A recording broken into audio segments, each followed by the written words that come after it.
who are reaching out to us to see if we're doing outplacement services, to individuals reaching out to see if our software will work, if they're a CEO who's going to be looking for a job, or if they were a service provider in a restaurant, or we had an email the other day from someone who owned a gardening shop, wondering what they should do if their business was going to survive. And that one sort of took me a little off guard, but we reached out and we talked through what their challenges were. And even though that's not exactly what we do, what we decided to do as a company was open up our doors and our time and our resources to answer questions that people could have in this space during this time. And when I first started talking a couple minutes ago, one of the things that I wanted to talk about is when we did this call last week, I think the number was we were at between 10 and 15 million people that were unemployed. And this week, we're almost at 20 million. So we're almost double where the number was. And there are also numbers out there where people are saying that it could be upwards of 40 million. And I understand that those numbers are really scary. But I truly believe, and in looking at all the research and reading all the articles and talking to people that are a lot smarter than me, that a lot of this is going to be temporary. Restaurants are going to reopen, bars are going to reopen, nurseries are going to reopen. This is a temporary fix and a temporary problem. But I think what we can learn from this is how do we pivot and how do we move our business forward. So again, Intry, we really have started out being a B2C opportunity. And 2 weeks ago, we did a pilot launch with a group who I can't name right now to help them get people jobs, sort of an outplacement opportunity. And since we did this last week, we've had 4 companies that have reached out to us. And so what that has done for us as a company and how we're pivoting is we are taking what we did for the pilot and we're shifting that so that we can help the other companies that are either having to do a reduction in force, or if they're looking for career services to help people that are just temporarily furloughed. And what do they do and how can we facilitate that? So that for us is a significant pivot from last Wednesday to this Wednesday. So I just want to pause because I just did a brief little monologue and see if anybody has any questions along the way.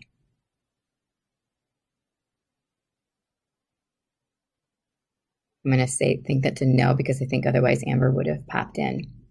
So I think, Tegan, what I want to do is turn it over to you and talk a little bit about how maybe some of the marketing that you've done has changed a bit, a little how some of the outreach is done, and maybe share some of the questions or question or two that you've gotten repeatedly from people who are looking for a job in the last couple of weeks, and how maybe you're walking them in from the ledge and giving them some hope. Yeah, definitely. I think what I've seen mostly as of lately is a lot more higher qualified or individuals with more experience seeking our help and our advice and our consultation and the Intry service. A lot of people who probably maybe wouldn't necessarily expect to use us or seek advice seem to be more prevalent right now because of everything going on. I just had a great call with an individual yesterday, actually, who had, a ton of job experience, had worked as an executive, plenty of management roles and so on, had, over 20 years worth of job history. And she was in between jobs because of everything going on. And her questions were very related to, whether she should expect to return to her previous work, or if she should go ahead and try to find new employment, if she should even consider self-employment, contract-based work. Mm-hmm. And we touch points on all those topics, and all of which are certainly great possibilities and great options to to focus on. And and with her and with many others, I've done my best to try to be, as unbiased as possible and help any job seekers consider all possible opportunities for themselves, and focus mainly on, as Jennifer said, staying positive for one. It's a temporary thing, and that's what we all need to keep in mind and remember. We also need to focus on continuing to support the economy and our local economies as best as possible, and the local businesses, even if we don't feel like it's what we want to be doing because of the fact that, we're possibly in furlough, both literally and, mentally. Right.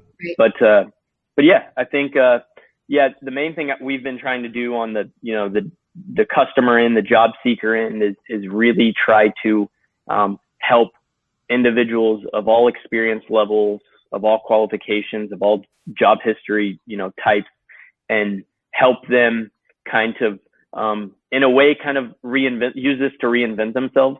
Really focus on improving their resume and how they sell themselves. And even if, in a way, it can be a blessing in disguise. Even maybe consider finding a new career path based on what you prefer in life, right? What you want to be doing. And that was something else I spoke with another user recently, another job seeker recently. They were highly considering just totally, drastically changing their career path because they found this as an opportunity to finally, use this time to really figure out what it is they wanted to do and how to sell themselves on that, and how to find those opportunities. Right. I mean, I think that is, I mean, that's a really consistent theme. It's we've had a couple people who have reached out to us who have said, Intry was built for this moment. And as a CEO and as a founder of a company, I had two reactions to that. The first one was that we were, and that feels really great. And then the second one was, wow, we were and we are, but this is not how we wanted to scale our business. I mean, that I probably shouldn't say this on a live feed, but you never want to. I think. Sorry, I'm struggling for the right word, but you don't want to necessarily take pleasure in someone else's pain, and losing a job and being furloughed is an incredibly painful thing to do. And I personally have been through it, and I know a lot of people who are going through it. And now, I mean, this is the most in our company's history of people that are going through it. So for Intry as a company, this is a watershed moment for us, where what we've been building for 2 years either works or it doesn't work, right? And but it's been really humbling to see people sign up and invest money in us and our abilities. And I think last week after we did this video conversation, what we tried to do is offer a discount to people.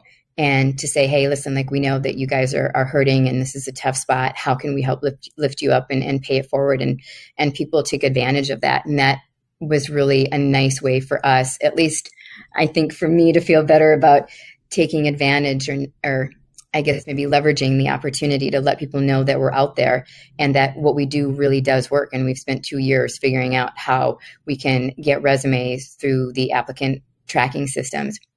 One thing that came up in a conversation the other day was people were asking about one-click applies. And I know, Tegan, you've gotten this question a lot. Should people do it? Should they not do it? And should companies engage in the one-click apply platform?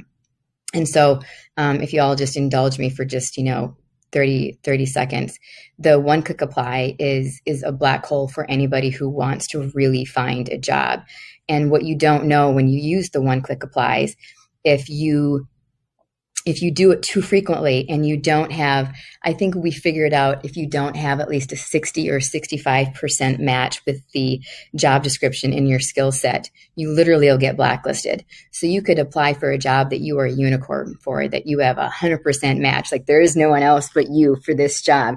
But if you overuse the one-click apply, your resume won't go through. And then you have to sort of reinvent your resume from the ground up. And that's something that we had been doing a lot of research on in the last 90 days. And now we've dialed that up even more because, when people feel desperate, sometimes desperate times call for desperate measures. And I think the message to both companies and employees right now and candidates is to stay calm and to stay focused. Apply for the jobs that you think you're going to be a great fit for, even if it's only going to be temporary, and apply for the jobs that you think are going to match what you want culturally. Anything to add on the one-click black hole issue that you've come across recently?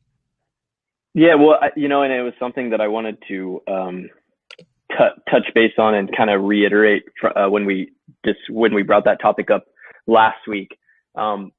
People, we have to keep in mind that the way those one-click applies work, right? When you apply too many times too often, it's just like anything else on the internet. When something happens too much too often, it starts assuming it's some sort of bot or program. So you have to realize that the more you do that and the more often you do it and the quicker it happens, the more it's gonna blacklist you. It's gonna kick you out and it's gonna assume, okay, they're using some sort of software. There's some sort of program that's taking place for you to be able to do so much so quickly. So that's why it's always important. And something I always mention too, yes, it's a full-time job in itself to apply for jobs and to be unemployed looking for new employment.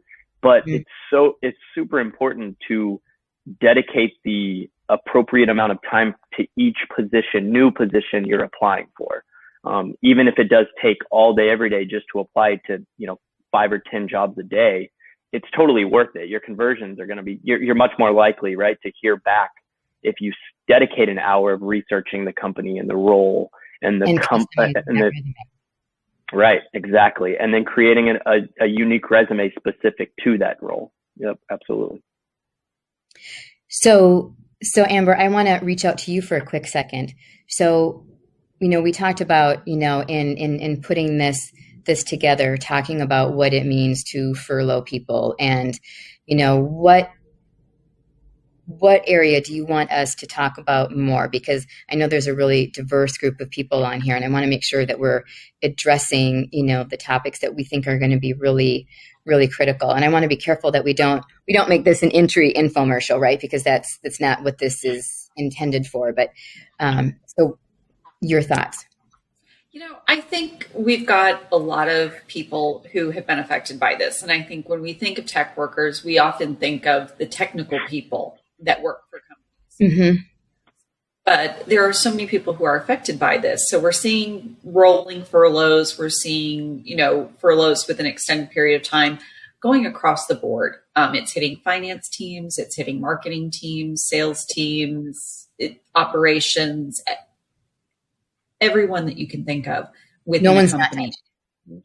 Exactly. Nobody's going in and saying, we're going to slash this department, but keep all of these departments set and stabilized. And so it really is affecting a lot of those individuals and a lot of those folks. So I think, let's talk about, I think also because we're Austin Technology Council, we think of engineers, we think of the people who are doing the development work just by our name alone, but we always like to put a focus on the entire company and making sure that, we're focused on the fact that there are really truly 5 areas for companies in development and growth. And it's not just engineering and product development. Right. So, you just made me think about something that I got a LinkedIn message this morning. And so, in times like this, we have to be really resourceful, right? And I think about, my grandparents telling me, what it was like when they had to go through, the Depression and, World War II and the Korean War, and what did that mean and how did they survive, and, victory gardens and all of that. And so as a sort of an interesting point, so my daughter is like, Mom, I was talking to Grandma the other day, and we should do a victory garden. I was like, a victory garden? Well, that's a great idea. And then in my head, I'm like, I don't really have a green thumb. I mean, I don't want to plant something and then kill it with unintent, I don't want to. But I was like, okay, let's give this a go. And so we did. And it was really, for me, it was a really cathartic, really creative experience. And I thought I would absolutely hate the entire process. And it turns out I kind of like it. And when you see these things growing from, you just planted this little seed and now I've got these little baby sprouts, and it's oddly so gratifying and an amazing experience. And I bring that up because there's a person that reached out to me today and they said, listen, I've been furloughed. I am a kick-ass marketing person and you may not have a budget, but I've got time on my hands and how can I help you? And so I was sort of like, okay, I appreciate the bold move, right? I appreciate, someone reaching out. And then we had a gentleman that I sent to Achilles to have a chat with, who had started a company and he had built it into a $200 million company, and recently had an exit from that and was like, I've been following you and I want to see how I can help and how I can, offer our services. And I think, that is like, it's a great way to garden, right? This is my analogy. It's a great way to garden. It's a great way to plant seeds because you never know what's going to come from that. And it also were two ways of paying it forward. And I think that's a really interesting, creative approach that people can employ during times like these. Because again, what we're experiencing is going to be temporary. This isn't going to be a long term. I don't believe we're going to have 20 million people unemployed for a year, right? I think we've got, maybe 60 to 90 days of some pain. And then people are going to be rehiring. Some people may be hired back. Some people may not be. But again, that goes back to what Hagen was saying, that this also could be a time for you to reinvent yourself and to offer your services in maybe an industry where you haven't been in before. And I think people would really appreciate that and would create opportunities for people that may not be there. I also think that's something that other companies can look at too when they're looking to, if they've got to furlough people, it makes a company really look back and say, okay, who are we? What do we really need to be successful? What does our go forward strategy be? And what does it should be? What does it look like? What do we really need to grow the business? And for us, we're having a little bit of the opposite experience that everybody else is right now, because we built something that is supposed to get people back to work, right? And the various outplacement and career services companies that have reached out to us, it was on our roadmap to do that, but it wasn't on our roadmap to do it this week, which is, why we just did sort of a soft pilot launch about a month ago to see how it worked. And it was like, oh, okay, not bad. Okay, we, did a great job. And when I say we, I should point at Achilles, because he built it with our development team, and he did a really brilliant job in a way that, what we built is easy to plug and play. And which brings me to a different analogy that I wanted to bring up, is that, as we look at our lives, as we look at our businesses, I think we can get really stuck in, this is how we do things. This is how we did it 5 years ago, and this is how we did it 3 years ago, and this is how we did it 6 months ago.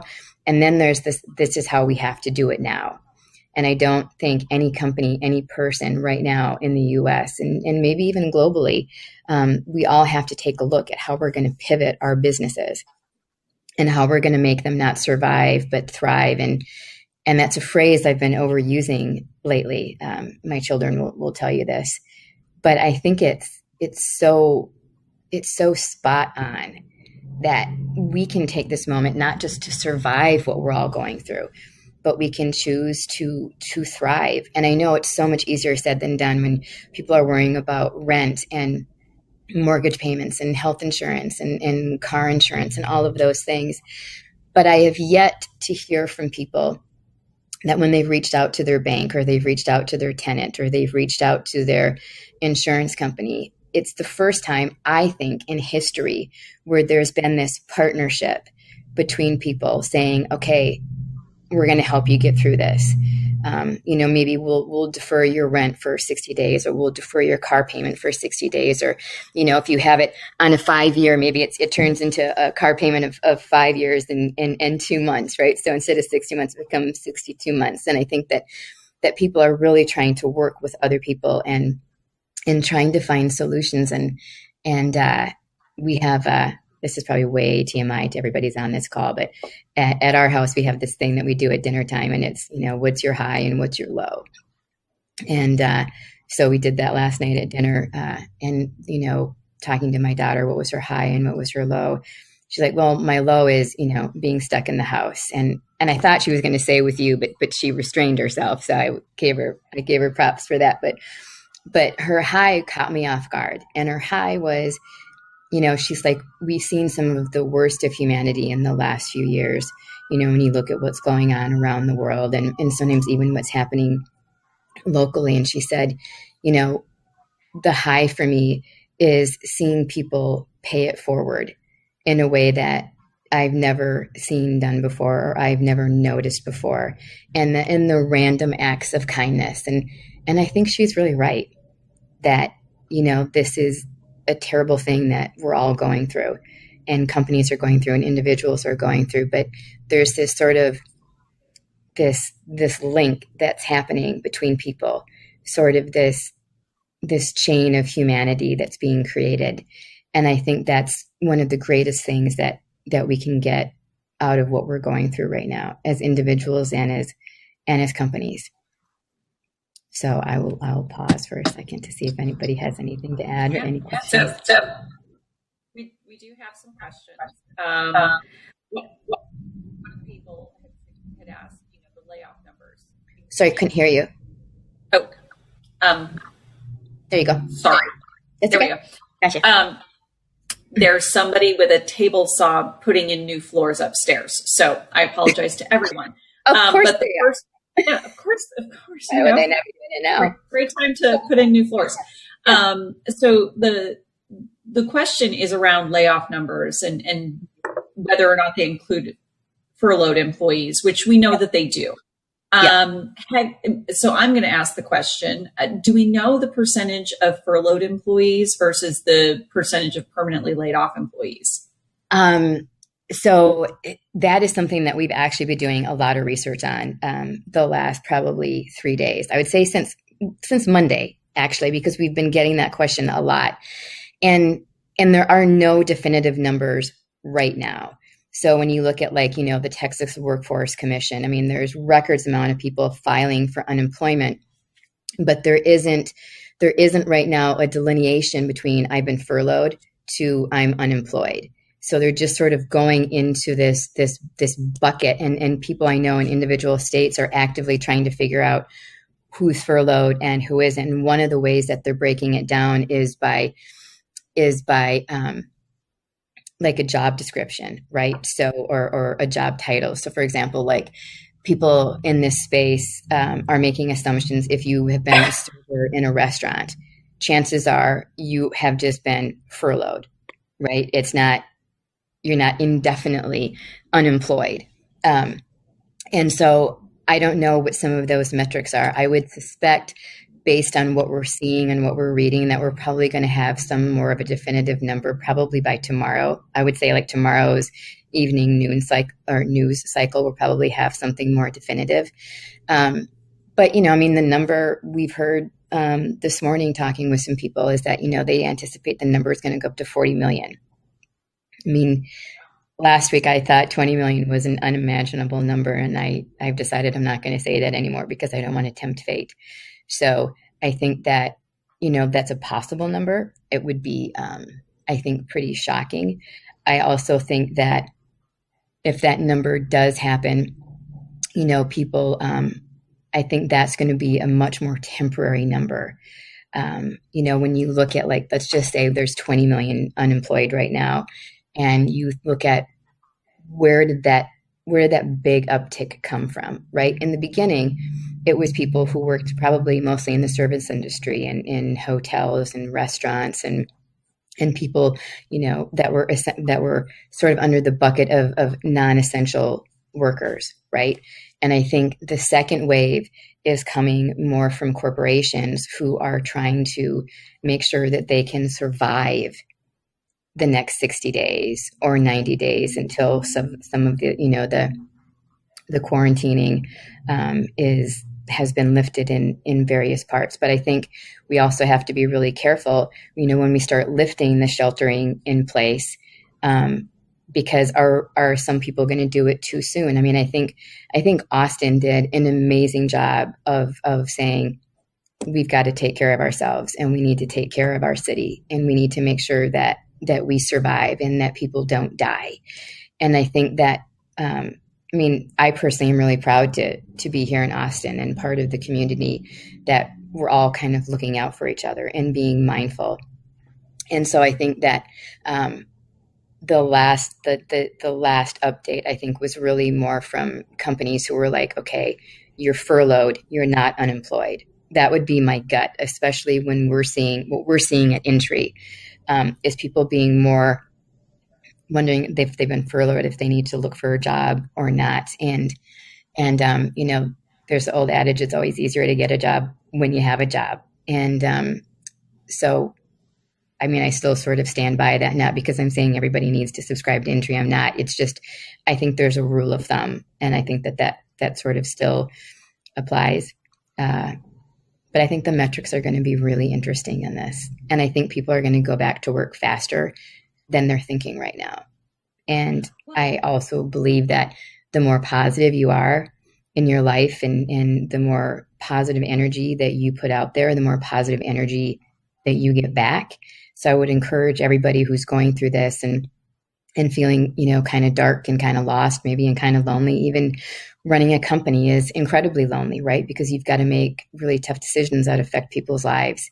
And I don't know anybody that takes any joy in having to furlough people or tell people that their position's been eliminated for the time being. There's nothing good. Nothing feels good about that. No, it does not. And I think, you know, keeping in mind that the companies that are making the decisions on furloughing employees now, as opposed to in 60 days, is the concern's not so much about over the next 60 days or even the next 90 days, but it's the 90 to 120 days after that. Right. You know, that companies are concerned about. And so a lot of times when they're making these decisions, they're making them based on the fact that they want to save people's jobs. They don't want these layoffs to be permanent. And so Right. they're trying to save and conserve as much cash as they possibly can right now in order to be able to bring people back. And I think Oops, kind of. Yes, I'm sorry. So looking at it and trying to make sure that you know there's a job for them to come back to. Yeah, Yes. yeah. So Sure. we've got another question. You kind of touched on this a little bit, but and Tegan brought this up. Somebody has a question. What if I want to use this time to build new skills? What resources are out there? So I'm guessing this person's probably on furlough, looking to do a little bit of education, build some new skills so that they're more valuable when they go back to work, whether it's with the same company or a different one. What are some of the resources that you're hearing about or that you would suggest that people reach out to? Well, I mean, and first I've got of a couple all, of suggestions too. no, that's an awesome question, and I'll give my 2 cents, and then I'll let Achilles and Tegan jump in. But I think one of the most amazing things that you can do with this time is improve your marketability. And there are companies and software out there where you can go through and you can take an assessment, and it'll show you where your skill gap is, right? So for example, I did this the other day, much to my humiliation, but there's an Excel sort of test out there where Excel has gone through different iterations, and you can, you know, do more with it. And so I thought, oh, that'd be kind of fun to take the test. And I was like, wow, I could use some work in this area.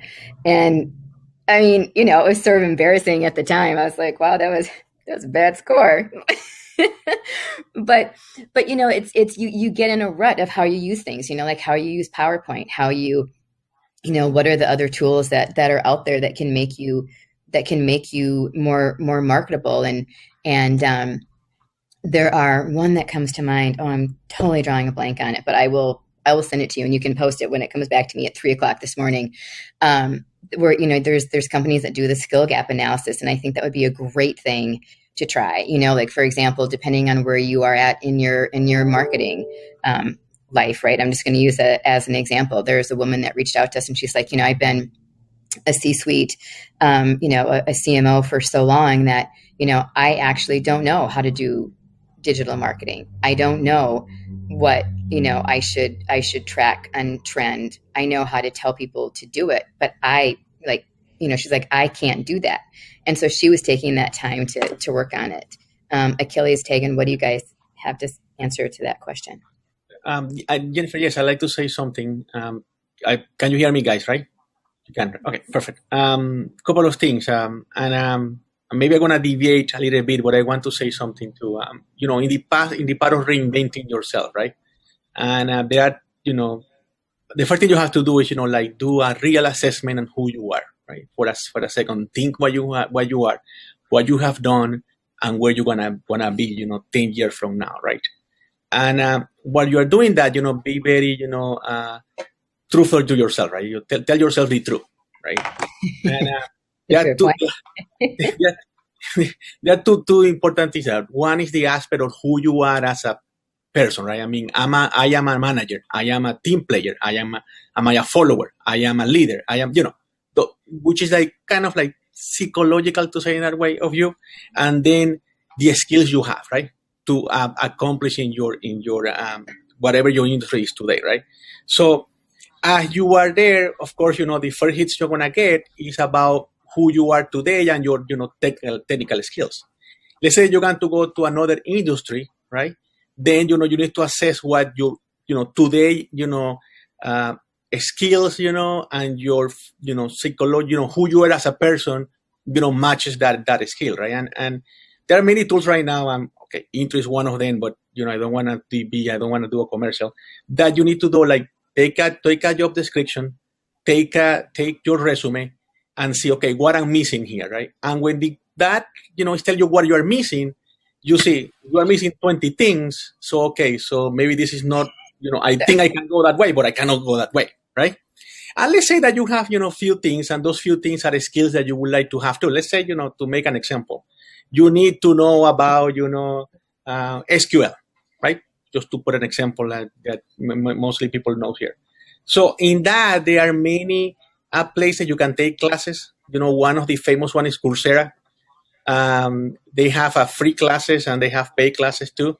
The free classes are very nice to start and will give you an idea, get to the beginner, intermediate level. The major universities, I'm talking about Harvard, Stanford, all the big MIT, all the big guys, they have online classes that you can take, and they offer some free too, right?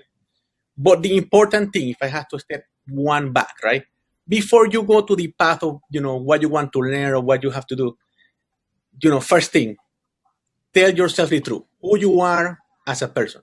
Again, leader, team member, follower, direction guy, what are you as a person, right?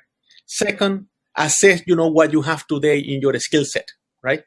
And again, there are many, automatic tools that allow you to, take the resume and, and separate your skills from your resume, right? And put it in a nice way in between those tools, Intry again, but sorry, but, I forgot about that. Next thing is take, where you can go, the new industry you want to go, take your resume and, yourself, assess, what you see in resume and you see what you see in the job description.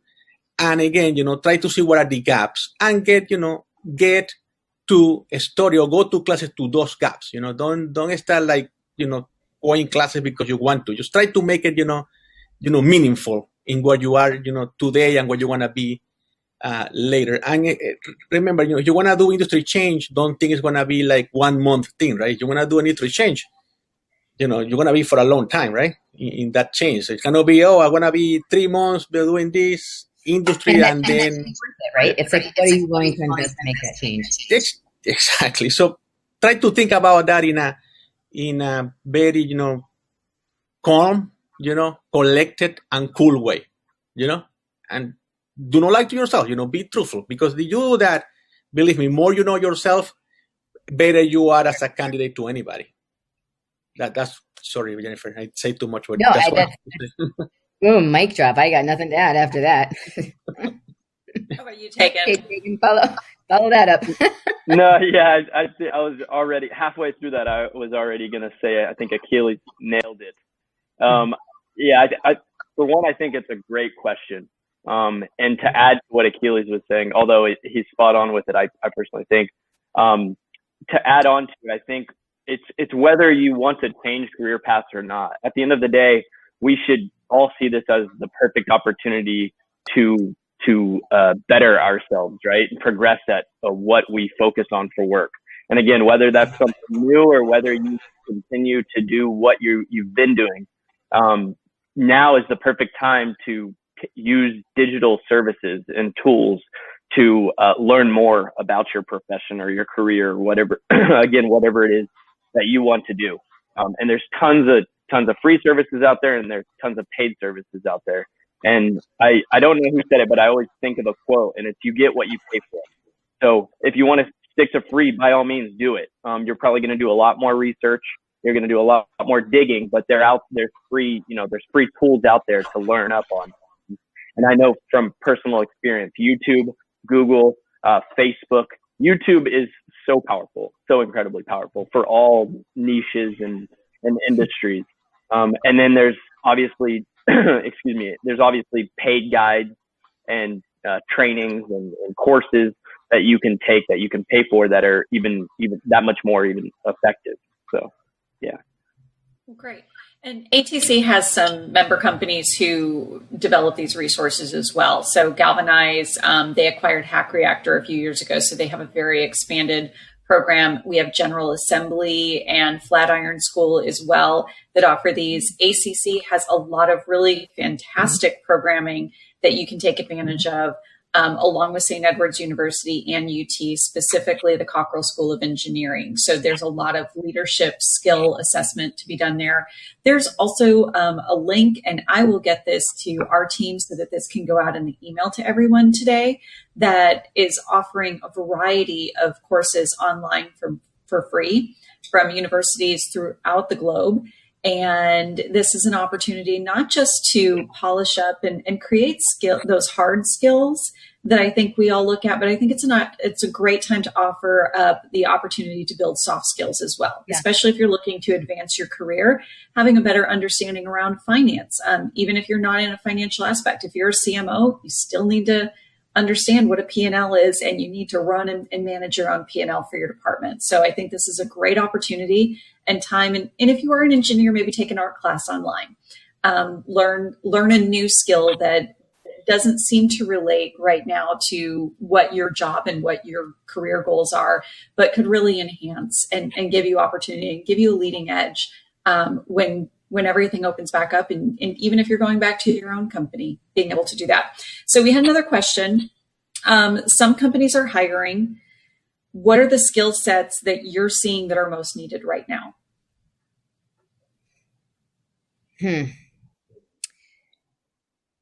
I mean, that's another really great question. I would say, just if we look at the people that are coming to Intry right now, it's completely diverse. I mean, I don't think I can just say like, these are the specific skills, because I mean, we have, everybody applying, people who have been, servers or, baristas to, school teachers to professors to nurses who don't want to be nurses anymore, for a myriad of different reasons, people who, are managers, directors. I mean, we have a good amount of C-suite people that are using the service. I mean, I think the thing in a skill set right now is really knowing, Achilles nailed it, like knowing what it is that you're really good at and what you bring to the table. Narrowing that focus down is really important. And I think really reaching out to people like that have reached out to me in the past few days saying, hey, how can we help you? We're not expecting to be compensated, or maybe they're like, hey, I'll work at a discounted rate or whatever that is. I mean, I think it's a time to be innovative in your search, and it's a time to be really self-aware about who you are, what you want, and really understanding some of the things that you do really well. And, like when you're building your resume, whether you use Intry or you do your own, it still applies. And that is really understand the things that you've done really well. Quantify things in your resume, in your cover letter, in the conversations with people. If you're using LinkedIn and you're reaching out and you want to connect with someone, give that person, don't just hit connect, right? Because most people are like, ignore, ignore, ignore, ignore. And then you still end up getting sort of blacklisted for a little while within LinkedIn because you're reaching out to people that you don't know. So when you're using it, put a note in there and say, hey, I admire your business, or I, do some research on that person, because that is going to make you bubble to the top. And that in and of itself is a skill set that people want and that people need. And it's not even something tangible that you can put on your resume, but doing that little extra effort to say, hey, Amber, I would love to connect with you. I see that you're the CEO of ATC, and I, am new to the area, and blah, blah, blah, blah, blah. I mean, that's literally how Amber and I connected. Someone was like, hey, you should, really, know her and reach out to her. And I think if I would have just hit connect, she'd have been like, who is what? I don't even know you. Why are you pinging me? And I think, like, for me personally, when I look at people and I'm hiring, that is a measurable difference. I mean, I found Hagen because he reached out to me on LinkedIn, and I get a lot of messages on LinkedIn, but his rose to the top, and I hired him. And so, yeah, full transparency, and Jennifer's absolutely right. I spent several days doing as much research as I could about Jennifer and Intry before reaching out to her, and tried to, find that common denominator for us to be able to connect, and for her to be able to actually acknowledge my message, knowing that she probably got a lot of messages every single day. But I mean, that's a difference, I think, between good and great.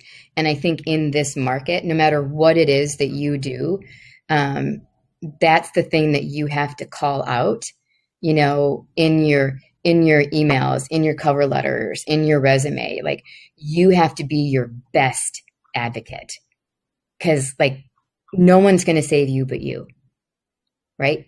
I mean, there's no white horse. Okay, there's no knight or king or queen coming in to save the day, right? We all kind of have to save ourselves, and by saving ourselves, we're kind of saving each other. Does that?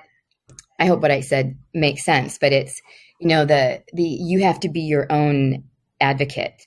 Back to what Achilles was saying, highlight the things that you're really great at, and that extra effort made a huge difference. Good. So we've got a question here, and Tegan, you had mentioned the one-click ads, or the one-click apply. Somebody asked a question that they started out doing the one-click apply, and they're wondering if there's anything they can do to fix that. Yeah, you have to recreate your resume. So, for example, and I'll tee it over to Tegan, but 3 quick ways to do that. One, change how your name reads on it. So, if I put Jennifer Sethri on it, I would change it to say, Jennifer A. Sethri, right? Or maybe I would never refer to myself as Jen, but I might change it to say, Jen, right? Change your email address, because that email address is tainted. Within those ATS systems, you're cooked. So you have to get a different email address. Tegan, what are your other suggestions for that?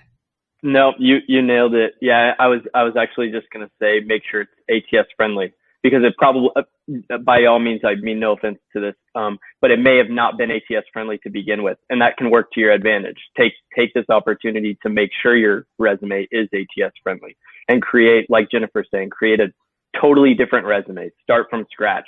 And something we visited last week, every one of your resumes should be completely unique to every job you apply to anyways. So find all those little details that Jennifer's talking about, whether it be your contact information or the details and the success stories about your job history or your skills that are listed, whatever the case may be, make sure change it all up. Make it different and make it consistent with the jobs you're applying to. Prove that you're qualified.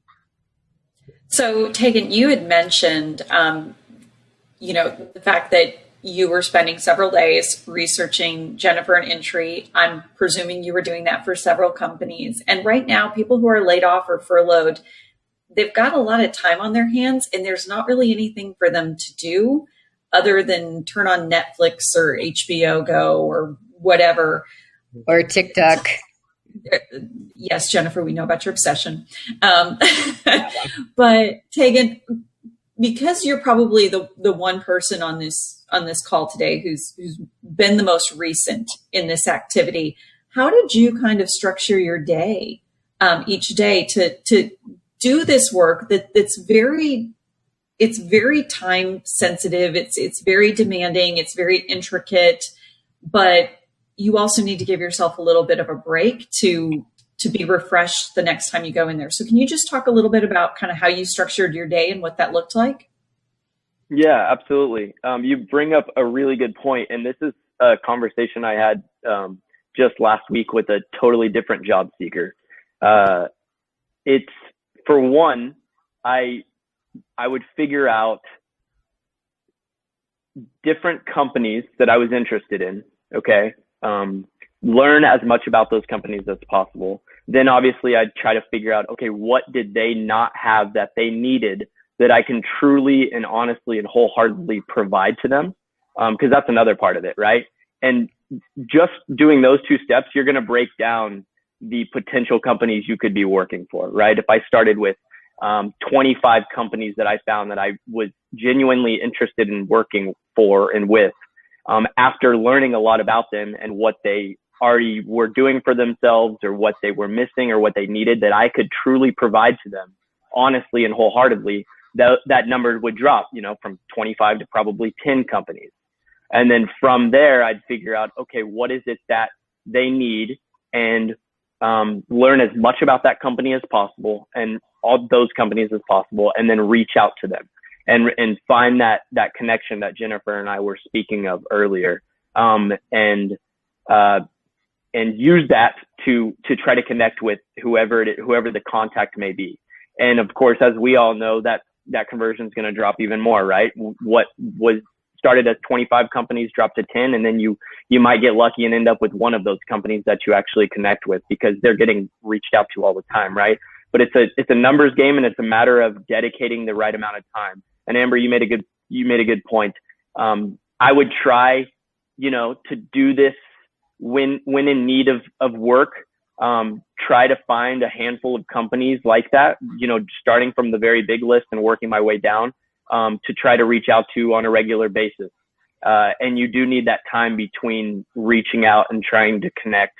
Kind of like what we were saying earlier, it's 100% a full-time job in itself, trying to find work for ourselves. So, do not get overwhelmed. Don't fear, don't doubt yourself. Don't doubt your capabilities, but make sure that you're actually offering something that you can truly provide to these people, because they're just like, we're all the same in that manner, right? In that aspect, I'm only going to be willing to pay you what you can give me that I need, that I can't do for myself. So make sure that you're willing to and able to do that for whoever it is you're reaching out to. And obviously, we need those breaks.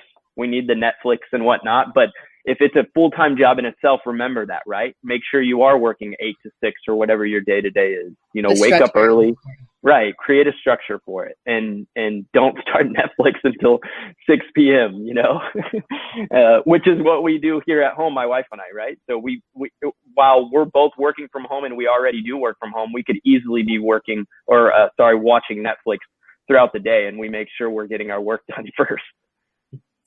Well, and if you need a little bit of a break, find a great business book or some educational book that you're going to learn something in that's going to be able to provide you, maybe read a chapter or read a section of that book that will give you maybe a 20-minute break in between. Just to give some feedback, I've worked for a lot of different companies over my over 20-year career. There's only one company that I applied to directly that I ended up working for. And every other company that I've worked for after college, I've known someone. I used a third-party recruiter to get into that company. I had some type of connection to the hiring manager. So I spent some time researching, like Tegan did with Jennifer, research the hiring research the leadership team, understand who they are so that you can make those connections with them, because it's invaluable to have someone championing you. Keep in mind, the last time I talked with an HR leader before COVID-19, the average rec, just one rec, was giving them anywhere from 400 to 600 resumes in a day that was going through the applicant tracking system. The bots were reading them, and it was one recruiter working on that one rec. And then they had another 2 to 3 recs on top of that they were working on. And so the HR teams, the recruiting teams, they're inundated with a lot of resumes, a lot of recs that they're working on, and trying to find who the best candidates are. So put yourself a little bit ahead of the game and go out, get to know some of the leadership or even some of the other employees of the companies that you're interested in, because they've got the ear of their boss. And if they like you and they think you might be a good addition to the team, they'll speak up for you. So we've got one last quick question, and my phone decided to go dark on me here a second. So it's about third party. I'm presuming it's about third party recruiters. How many should I reach out to recruiters? Again, I'm thinking probably like a Luna Data Solutions or a GSC Partners recruiters. How many should I work with if I'm going to reach out to them? I think, that's a really good question. And I'm glad that you brought that up, because one of the things I wanted to make sure that for the job seekers out here, when you're working with recruiters, the one wrong answer you can give is, I can do anything. You are cooked. You are done. They will not call you back. They will give you 5 minutes. They want to know what you want to do, how you want to do it, and what you're good at, because they need to take sort of a rifle approach versus a shotgun approach. And they don't have the time or bandwidth to deal with someone who thinks that they're a jack of all trades. That is like the kiss of death with recruiters. And I would say you can work with as many recruiters as you want to, but you only want to work with the recruiters and the agencies that deal in your space. So most recruiters say work with, specifically healthcare people or, technical engineer people or marketing and sales people or executive leadership. And so really do your research on the recruiting firm before you just sort of go out and spam people to try to get that connection, because recruiters hate the smell of desperation. I mean, it's awful. So I did recruiting for a few years before I came to Austin Technology Council, and you need to be honest with them. If you get a recruiter on the phone who's working on a job, make sure you treat that person as if they're the hiring manager. I cannot tell you how many times I did not push a candidate forward in front of my clients because they were not respecting my time and the process that I was going through that was going to help my client find the right candidate. So make sure you treat that person with professionalism as if they are hiring you for the job, because they're the ones who are going to get you in there. And also make sure that you're being really transparent and really honest about what you have the ability to do. And don't get argumentative with the recruiter if they're pointing out to you that you don't have a certain skill. That also killed several people telling me that, that a certain requirement wasn't actually required, even though the CEO of the company wrote the job description and he created the product. So be honest, be open, be available for them critiquing your resume. They're there to help you. They're there to help you get a job. They're there to help their client, and their client is going to trust them before they trust you. They know them. They have a relationship with them. They're paying them a lot of money. They're paying them a lot of money to be able to sift through. I wanted to circle back to one thing that's important, I think, in building a resume, whether you're working with a recruiter or otherwise, that, when you are applying for a position, you have to make sure, especially, and there was a woman who signed up yesterday and she sent me a message and she's like, Intry is like right time, right place.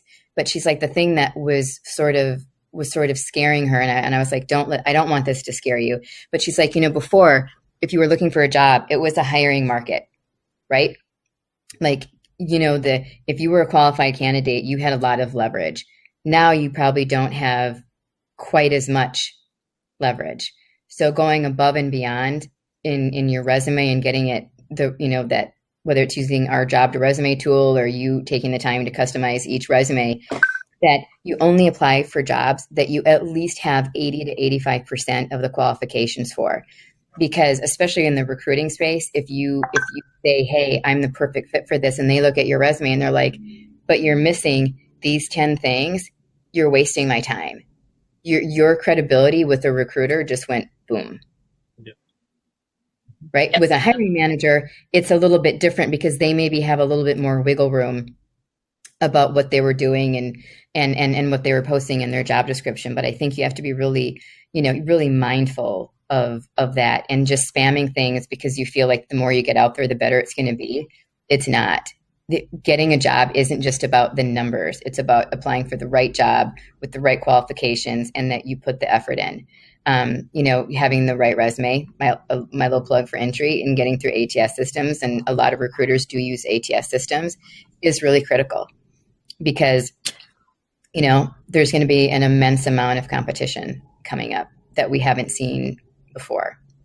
But I think, if you listen to what all the collective advice that we've given, I really think y'all will be great. And we will, of course, be here to answer any questions that you guys have and help guide you through the process.